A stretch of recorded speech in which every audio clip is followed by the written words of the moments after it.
Bienvenidos a Ifa Stories, donde la sabiduría ancestral se une con la narración moderna. Adéntrate en el mundo sagrado de Ifa, el sistema espiritual yoruba, donde cada historia encierra el poder de la adivinación, el destino y un profundo conocimiento cultural. Acompáñanos mientras desvelamos los misterios de los orishas, las fuerzas divinas que guían nuestro camino, Orunmila, los irunmoles y muchos más.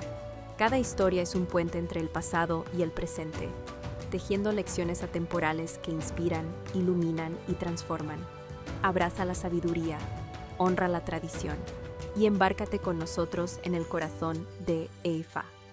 Suscríbete ahora y deja que las historias te guíen.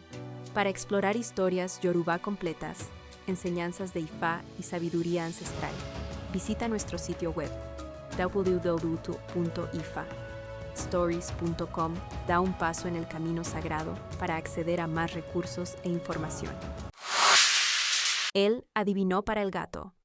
Uno de los sustitutos de Ika Meji, llamado Iba Rere, fue el Babalawo, sacerdote de Ifa, que adivinó para Iná, fuego.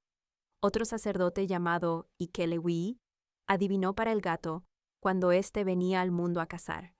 Le dijeron que hiciera un sacrificio con un cuchillo y unas tijeras, Awan en Benín y Ehemu en Yoruba, y que añadiera un gallo y una paloma.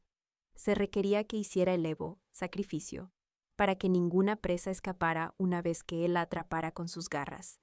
Después de realizar el sacrificio, vino al mundo. Luego desarrolló una estrategia de caza. En respeto al sacrificio que hizo, el fuego se convirtió en el rayo de luz de sus ojos. En cuanto el gato ve a su presa, se posiciona y dirige la brillante luz de sus ojos para deslumbrar a la víctima y dice: Moti Seebo, Kalewi. He realizado el sacrificio, Kalewi. Entonces salta y la atrapa.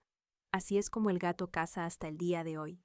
En la adivinación se le debe decir a la persona que ofrezca un sacrificio por aquello que desea lograr, para que pueda dar fruto.